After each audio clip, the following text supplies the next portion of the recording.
आज हमारे साथ हैं इमिग्रेशन कंसल्टेंट आरसीसीआईसी मिस्टर सनी मुंडी। आज हम इनसे पूछेंगे कुछ सवाल जो कि बहुत ज़रूरी हैं नए इमिग्रेंट्स के लिए। Sir welcome. Thank you.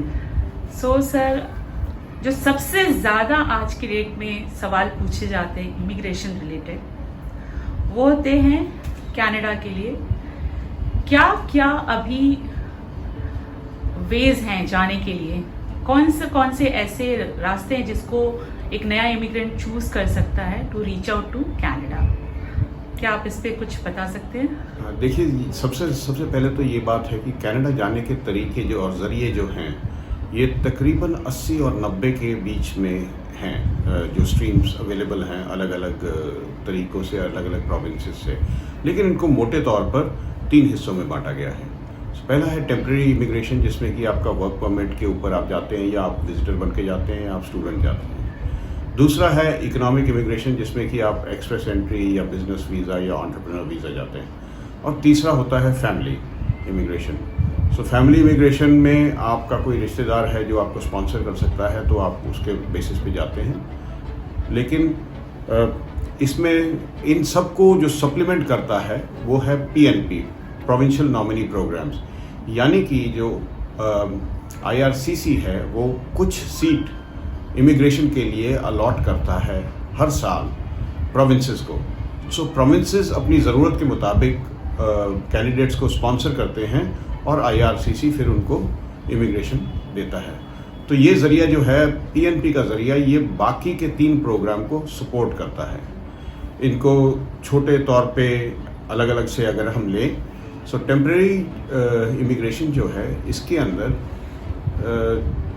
एक तो स्टूडेंट है, जो स्टूडेंट जाते हैं यहाँ से पढ़ते हैं, वो 2 साल पढ़ते हैं, उसके बाद उनको 3 साल का वर्क परमिट मिलता है। वो 1-1.5 साल काम करते हैं अपनी फील्ड में या कोई सुपरवाइजरी पोजीशन पर, और फिर वो PR के लिए अप्लाई करते हैं, तो 1 साल 1.5 साल में उनका PR आ जाता है।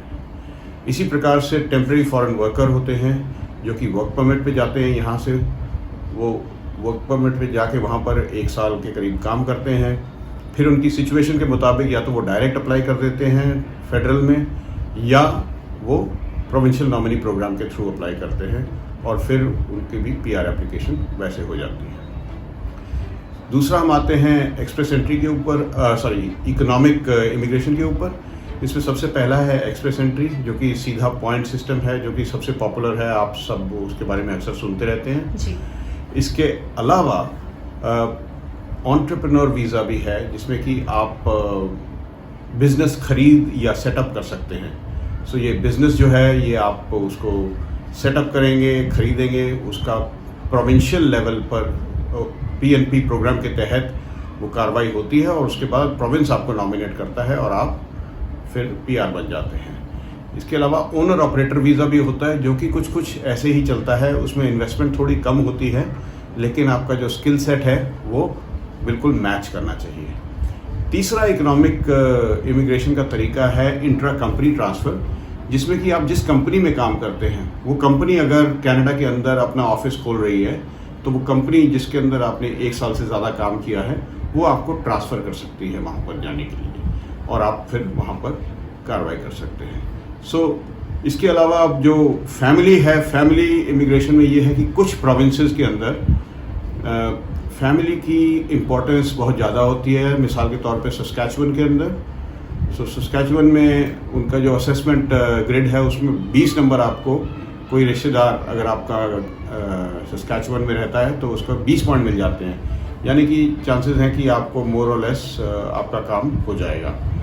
लेकिन इसके अलावा पेरेंट्स और ग्रैंड पेरेंट्स को, या डिपेंडेंट चाइल्ड को, या अपने वाइफ हस्बैंड को स्पॉन्सर करके भी बुलाया जाता है, और वो उनको PR मिल जाता है। तो ये 3 स्ट्रीम्स बेसिकली हैं जो कनाडा जाने के तरीके हैं सिंपल तौर पर। All right sir. सर, जो दूसरा सबसे ज़्यादा पूछे जाने वाला सवाल है वो है कनाडा जाने का सही समय क्या है? I mean, कौन सी ऐसी एज है जिस पे किसी को सोचना चाहिए कि हमें कनाडा अभी जाना चाहिए? जी, इसका सीधा जवाब तो ये है कि जितनी जल्दी हो सके जाना चाहिए। सबसे आइडियल टाइम अगर जाने का किसी से पूछा जाए तो वो है 12वीं करने के बाद, और स्टूडेंट बन के आप चले जाइए, जिससे कि आप वहाँ पढ़ लेते हैं, आप वहाँ के सिस्टम में सेट हो जाते हैं, और जब तक आप ग्रेजुएट होते हैं आप कनाडा के लेबर फोर्स में एंट्री करने के लिए तैयार होते हैं। लेकिन जो काफ़ी सारे दूसरी स्ट्रीम्स हैं उनमें भी आपकी एलिजिबिलिटी बनती है, और you have a very good chance, आपको बहुत अच्छा चांस होता है इमिग्रेशन मिलने का। 35 साल की उम्र तक आसान होता है। अगर आप PNP के थ्रू जा रहे हैं तो 45 साल की उम्र तक अच्छे चांसेस होते हैं। लेकिन जैसे जैसे उम्र बढ़ती जाती है आपके चांसेस थोड़े थोड़े कम होते जाते हैं। सो मेरा ये कहना होगा कि जो प्रोफेशनल्स हैं उनको 35-37 साल की उम्र तक अप्लाई ज़रूर कर देना चाहिए। जितना जल्दी करेंगे उतना फ़ायदा होगा, उतना जल्दी उनका केस और उनके चांसेस बढ़ेंगे। ओके सर, जो अगला क्वेश्चन आता है वो आपके पहले क्वेश्चन से ही रिलेटेड है। जैसा आपने बताया कि 35-36 साल तक अप्लाई कर देना चाहिए, तो अभी इसको प्रिपेयर करने के लिए मुझे क्या क्या चीज़ें रेडी रखनी चाहिए, अगर आप उसके ऊपर कुछ बता सकें। कुछ बेसिक चीज़ें हैं जो हमेशा मांगी जाती हैं। अंग्रेज़ी का टेस्ट, अगर आप कनाडा जा रहे हैं अंग्रेज़ी और फ्रेंच का आपको टेस्ट देना ही पड़ेगा आपको। लोग सोचते हैं, और कुछ गोस्ट कंसल्टेंट्स हैं जो नाजायज़ कंसल्टेंट्स हैं, वो गलत चीज़ सुनाते हैं लोगों को कि आइल्स के बगैर जाएंगे। कोई भी प्रोग्राम कनाडा के अंदर ऐसा नहीं है जिसमें आपको आइल्स के बगैर जाने को मिलेगा, आपको आइल्स देना ही पड़ेगा। आइलेट्स जो है इंग्लिश का टेस्ट है, इसको देने के लिए इसकी तैयारी करना बहुत ही ज़रूरी है, क्योंकि अंग्रेज़ी तो हमको आती है, बहुत लोगों को आती है, हमें किसी को अच्छी आती है, किसी को कम आती है, किसी को ज़्यादा आती है जी। लेकिन हमको ये नहीं मालूम है कि सामने जो एग्जामिनर बैठा है उसको क्या चाहिए।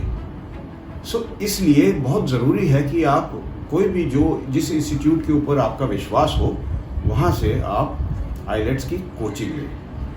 कोचिंग लेकर फिर आइलेट्स का एग्ज़ाम दें। आइलेट्स का स्कोर जितना आपका ज़्यादा होगा उतना आपका इमिग्रेशन का सफ़र हमवार हो जाएगा, रास्ता आपका हमवार हो जाएगा, आप आसानी से आ सकेंगे। जितना आपका स्कोर कम होगा उतना मुश्किलात पेश आएंगी आपको। ये तो होगी पहली चीज़ जो इंग्लिश का टेस्ट है। दूसरी चीज़ हुई WES या ECA बोलते हैं, educational credentials assessment. Educational credentials की असेसमेंट आपको करानी पड़ेगी, जो कि कैनेडियन इक्विवेलेंट की क्या है आपकी डिग्री की वैल्यू। उसमें अक्सर लोग क्या करते हैं गलती, वो खुद ही करा लेते हैं। पढ़ के कराते हैं, सब कुछ कराते हैं, लेकिन वो उनको इतनी इन डेप्थ नॉलेज नहीं होती है कि शायद उनका जो काम करने का जो प्रोफेशनल तरीका है उसके लिए उनको फिर बाद में एक और करवानी पड़ती है। लेकिन अगर आप किसी भी कंसल्टेंट के पास जाते हैं तो वो कंसल्टेंट आपको ठीक से एडवाइस करता है कि आप सब्जेक्ट बाय सब्जेक्ट करवाइए या आप हाईएस्ट क्वालिफिकेशन करवाइए, कि किस तरह से कौन सी वाली आपको ECA की ज़रूरत है, तो आप वो वाला ECA उनसे करवाते हो। ये दो चीज़ तो ये हो गई। इसके अलावा अब कनाडा में स्किल्स इन डिमांड आराम से पता लग जाते हैं। वहाँ पर उनकी गवर्नमेंट की वेबसाइट्स हैं, उनके ऊपर अगर आप देखेंगे तो आपको उनके जो स्किल्स इन डिमांड हैं वो पता लग जाएगा। आजकल आप देखोगे कि कंस्ट्रक्शन में और फूड इंडस्ट्री में, हॉस्पिटैलिटी इंडस्ट्री में और IT इंडस्ट्री में बहुत शॉर्टेजेस हैं। अगर इनमें आपकी कोई सर्टिफिकेशन आप बना पाते हैं या आपका पोर्टफोलियो बन पाता है, वो आपको फ़ायदा करेगा, क्योंकि आपको वहाँ पर पहुँचने के बाद जॉब मिलने में उतनी आसानी होगी। ये सब तैयारियाँ आप कर सकते हैं। कुछ लोग प्रोजेक्ट मैनेजमेंट करते हैं, कुछ लोग IT की क्वालिफ़िकेशन जो है ये जल्दी और आसानी से मिल जाती है। इसमें भी काफ़ी लोग ज़ोर लगाते हैं और उससे फ़ायदा होता है, क्योंकि एक बार आप सर्टिफाइबल प्रोफेशनल इन IT बन जाते हो तो आपको कनाडा जाने के काफ़ी सारे रास्ते आपके लिए खुल जाते हैं। जी सर। जो लास्ट क्वेश्चन हम लेंगे, जो कि मोस्ट ऑफ द लोगों की क्वेश्चन होती है, वो है कि आप कैनेडियन हैं, तो क्या कनाडा एक ऐसी जगह है जहाँ पे सेटल होना सही है? जी, मैं तो 100% कहूँगा। मैं आपको अच्छी चीज़ें भी बताता हूँ और बुरी चीज़ें भी बताता हूँ कनाडा के बारे में। ऐसा तो होता नहीं है कि कोई मुल्क सिर्फ अच्छा है, अच्छा भी होता है, बुरा भी होता है। सो फ़ायदे कनाडा के, सबसे पहले फ़ायदे बताता हूँ आपको। ये फर्स्ट वर्ल्ड नेशन है। कैनेडियन पासपोर्ट जब आपके पास मिल जाता है तो सारी दुनिया के दरवाजे आपके लिए खुल जाते हैं। सो आप यूरोप में कहीं जाना है, जाओ, आपको वीज़ा की ज़रूरत नहीं है। आपने यूएस में जाना है, बॉर्डर के ऊपर आप जाओ, पासपोर्ट दिखाओ और सीधे चले जाओ, कोई वीज़ा कुछ नहीं चाहिए। मैक्सिको जाना है, साउथ अमेरिका जाना है, आप कहीं भी जाओ, वो आप वो कर सकते हो। तो फर्स्ट वर्ल्ड की नेशन है। दूसरा, फर्स्ट वर्ल्ड नेशन के प्रोटेक्शंस और जो सिस्टम्स इन प्लेस हैं, आप उसका एक हिस्सा बन जाते हो। आप सोशल वेलफेयर नेट के अधीन आ जाते हो। सो फर्स्ट वर्ल्ड नेशन के फ़ायदे हैं। दूसरी चीज़, जो सबसे ज़रूरी चीज़ है, वहाँ पे बच्चों की पढ़ाई जो है, Canada consistently has been ranked second in the world in terms of education. First Finland आता है आमतौर पर और सेकंड कनाडा रहता है हमेशा। इतने सारे देश हैं जैसे कि यूके है, यूएस है, यूरोप के सारे मुल्क हैं, ये सब कनाडा से पीछे हैं एजुकेशन में। आपके बच्चों की पढ़ाई एक तो अव्वल दर्जे की होगी और दूसरा फ्री में होगी। 12वीं तक पढ़ाई वहाँ पर फ्री है और टॉप क्लास है। उसके बाद ही जब यूनिवर्सिटी जाते हैं तब बच्चों की पढ़ाई में आपको पैसे का योगदान देना पड़ता है। तीसरी चीज़ है, वहाँ पर कानून चलता है। लॉ, कानून है और सबके लिए बराबर है। आप बड़े आदमी हैं, आप पावरफुल हैं, तो आप बचोगे नहीं, वो छोड़ेंगे नहीं आपको। सबके लिए कानून लागू है और कानून है तो कानून मानना पड़ता है और सब मानते हैं। सो उससे क्या होता है कि ज़िंदगी काफ़ी आसान हो जाती है। करप्शन कम है, कम क्या, ना के बराबर है। मैंने तो देखी नहीं है अभी तक, आगे चल के देखो तो मैं कह नहीं सकता, बट अभी तक तो नहीं देखी है। और फिर कनाडा जो है लैंड ऑफ अपॉर्चुनिटी है, क्योंकि वहाँ पर आप जाते हो, आप कुछ भी चाहो कर सकते हो। गवर्नमेंट जो है वो आपको फैसिलिटेट करती है। लोग, पॉपुलेशन वहाँ कम है। सो आप अगर चाहते हो कि मैंने फैक्ट्री लगानी है, तो आपको इतना मुश्किलात पेश नहीं आएंगी जितनी कि इंडिया में आप फैक्ट्री सोच भी नहीं सकते शायद। वहाँ पर आप देखोगे कि नहीं, अगर मैं ये 10 कदम उठाऊं तो मेरी फैक्ट्री खड़ी हो जाएगी। सो लैंड ऑफ अपॉर्चुनिटी, आप जो भी करना चाहो आप कर सकते हो। आपने बिजनेस करना है, आपने कंसल्टिंग करनी है, आपने दौड़ना है, आपने कूदना है, आपने ड्रामा करना है, आप जो चाहे आप कर सकते हो। देन गवर्नमेंट सपोर्ट है, सोशल सिक्योरिटी है। सोशल सिक्योरिटी नेट बड़ा इंपॉर्टेंट होता है। जब आदमी बुजुर्ग हो जाता है, जब आदमी की उम्र 65 साल से ऊपर हो जाती है, तो गवर्नमेंट की तरफ से पेंशन मिलती है, सबको मिलती है। लेकिन अगर आप ज़्यादा अमीर हैं तो आपको कम मिलेगी। अगर आपकी अपनी पेंशन ज़्यादा है तो आपको कम मिलेगी, लेकिन अगर आपकी अपनी पेंशन कम है तो आपको ज़्यादा मिलेगी, सो दैट आप अपने बुढ़ापे में आराम से रह सकें। दूसरा सोशल सिक्योरिटी का होता है कि अगर आपकी नौकरी किसी कारणवश चली गई तो वो 9 महीने के लिए आपको आपकी जो पे होती है उसका 2/3 वो आपको हर महीने देते हैं, जिससे कि आपको भूखे नहीं मरना पड़ता और मुश्किलात पेश नहीं आती हैं। आप आराम से अपने लिए नई जॉब ढूंढ सकते हैं और जॉब फिर मिल जाती है तो वो बंद हो जाता है। सो ये सोशल सिक्योरिटी नेट जो है ये बहुत ही ज़रूरी और अहम चीज़ है जो कि वहाँ पर है और हमारे मुल्क में नहीं है। एक और बड़ी बात है वहाँ पर, वो ये है कि सब लोग बराबर हैं। अगर आप छोटे आदमी हो, छोटा काम करते हो, या बड़े आदमी हो, बड़ा काम करते हो, तो वहाँ पर किसी को उसके बारे में फ़र्क नहीं है। जैसे हमारे यहाँ होता है कि ये आदमी छोटा काम करता है, ये आदमी बड़ा काम करता है, ये तो साहब है। ऐसा वहाँ पर कोई सिस्टम नहीं है। काम करते हो आप, बस ये है। चाहे आप मैकडॉनल्ड्स में काम करते हो, चाहे आप किसी फाइनेंसिंग कंपनी के CEO हो, आप लोग बिल्कुल घनिष्ठ दोस्त भी हो सकते हैं। कोई ऐसी बात नहीं है, साथ में आप खड़े हैं तो बराबरी का रिश्ता है वहाँ पर। सो ये एक बहुत अच्छी बात है जो कनाडा के अंदर है।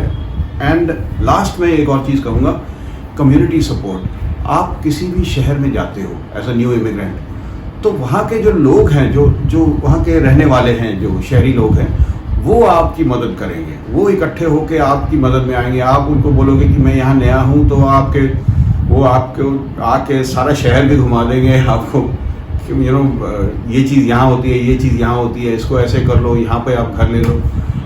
उन्होंने संस्थाएं भी बनाई हुई हैं और वो ज़ाती तौर पे भी आपकी मदद करते हैं। सो कम्युनिटी सपोर्ट जो है वो बहुत अच्छी है वहाँ पर, खासकर जो अपने लोग हैं, अपने लोग जो इंडियन लोग हैं वहाँ पर सेटल हैं, वो तो आपकी मदद करेंगे ही करेंगे, लेकिन आप देखेंगे कि जो कैनेडियन हैं, जो गोरे हैं, वो भी आपकी मदद दबा के करते हैं। बस इतना, तो ये तो अच्छी बातें हो गई कनाडा के बारे में। अभी नेक्स्ट है कनाडा में कमियां क्या है। 4 है। पहला, टैक्सेस हाई हैं, क्योंकि गवर्नमेंट आपको इतनी सपोर्ट करती है तो टैक्सेस हाई हैं। टैक्सेस वहाँ पर 20-25% तक टैक्सेस पड़ जाते हैं, लेकिन वो उतना ही पैसा आपका बच जाता है। जैसे बर्फ़ हटती है सड़कों से, आपका रहन सहन का जो दर्जा है वो काफ़ी ऊंचा होता है, सारे घर हीटेड और एयर कंडीशन होते हैं। दूसरी चीज़ जो कनाडा की ख़राब है वो है वेदर। वहाँ पर ठंड बहुत पड़ती है, ठंड पड़ती है, बाहर पड़ती है। आपको घर के अंदर ठंड नहीं लगती बिकॉज हीटिंग होती है, और गर्मियों में कभी कभी ज़रूरत पड़ता है कूलिंग की, आमतौर पे ज़रूरत नहीं पड़ती है। तो बट ये एक्सट्रीम वेदर जो है, इससे ये तो हो ही जाता है कि सर्दी में आप सैर करने नहीं जा सकते, तो बट उसके लिए भी उन्होंने ज़रिए बनाए हुए हैं। इंडोर फील्ड्स हैं, इंडोर वॉकिंग ट्रैक्स हैं जिस पे आप जाके सैर कर सकते हैं, लेकिन वेदर से लाइफस्टाइल में फ़र्क पड़ता है।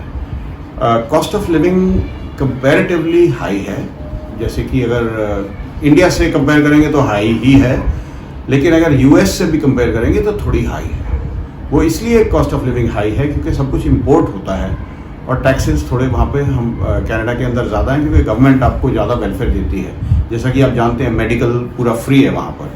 सो बहुत कम देश हैं दुनिया में जहाँ पर पूरा मेडिकल फ्री है।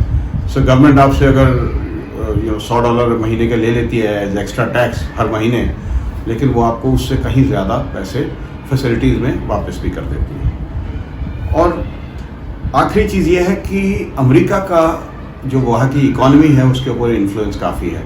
अगर अमेरिका की इकॉनमी डाउन होती है तो कनाडा को भी फ़र्क पड़ता है।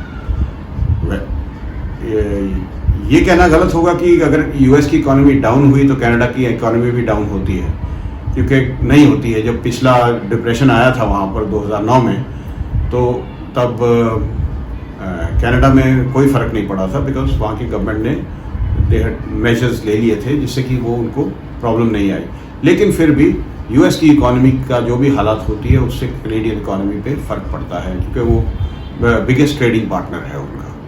सो ये 4 कमियां हैं, लेकिन ओवरऑल कनाडा एक बड़ी अच्छी जगह है, बहुत खासकर बच्चों के लिए और अपने लिए। ज़िंदगी अगर छोटे में कहा जाए तो कनाडा में जाकर ज़िंदगी आसान है, मुश्किल नहीं है। सो टेंशन वाली ज़िंदगी नहीं है, वर्क लाइफ बैलेंस अच्छा है।